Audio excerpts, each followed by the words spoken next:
রাশমিকার আইনি হুঁশিয়ারি, যারা তার ব্যক্তিগত তথ্য বা মিথ্যা অডিও ছড়াচ্ছে তাদের বিরুদ্ধে প্রয়োজন হলে কঠোর পদক্ষেপ নেওয়া হবে। দক্ষিণী সিনেমার ন্যাশনাল ক্রাশ রাশমিকা মান্দানা সম্প্রতি নিজের জীবনের একটি শান্তিপূর্ণ অধ্যায়ে প্রবেশ করেছেন। বিয়ের মধুর মুহূর্তে ভক্তদের সঙ্গে আনন্দ ভাগাভাগি করে গত ২৬ ফেব্রুয়ারি অভিনেতা বিজয় দেবরাকোন্ডার সঙ্গে বিয়ে সম্পন্ন করে নতুন জীবনের সূচনা করেছেন তিনি।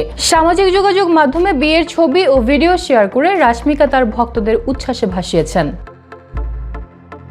কিন্তু সেই আনন্দের ছোঁয়ায় আচমকা হাজির হয়েছে বিতর্ক। সম্প্রতি একটি পুরনো অডিও ক্লিপ ভাইরাল হয়ে আলোচনার ঝড় তুলেছে অনলাইনে। অডিওটি প্রায় ৮ বছর আগের এবং এতে রাশমিকার মা সুমন মান্দানা এবং তার সাবেক প্রেমিক রক্ষিত শেট্টির কথোপকথন শোনা যায়।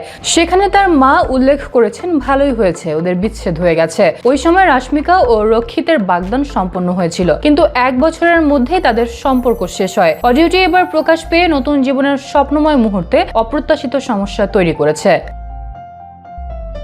রাশমিকা স্পষ্টভাবে জানিয়েছেন, এ ধরনের বিভ্রান্তিকর ঘটনা তিনি সহ্য করবেন না। সোশ্যাল মিডিয়ায় ভাইরাল হওয়া এই অডিওকে ব্যক্তিগত মর্যাদাহানির প্রচেষ্টা হিসেবে অভিহিত করেছেন এবং বলেছেন, যারা এভাবে মিথ্যা বা বিভ্রান্তিকর তথ্য ছড়াচ্ছেন তাদের বিরুদ্ধে আইনি পদক্ষেপ নিতেও দ্বিধা করবেন না। নেটিজেনদের একাংশের ধারণা, বিয়ের ঠিক পরপরই এটি ভাইরাল করা হয়েছে পরিকল্পিতভাবে, যাতে নতুন জীবনে অশান্তি সৃষ্টি করা যায়। রাশমিকার প্রতিক্রিয়ার পর সামাজিক মাধ্যম ও সংবাদ মাধ্যমে এই বিষয়টি আরো জোরালোভাবে আলোচিত হচ্ছে।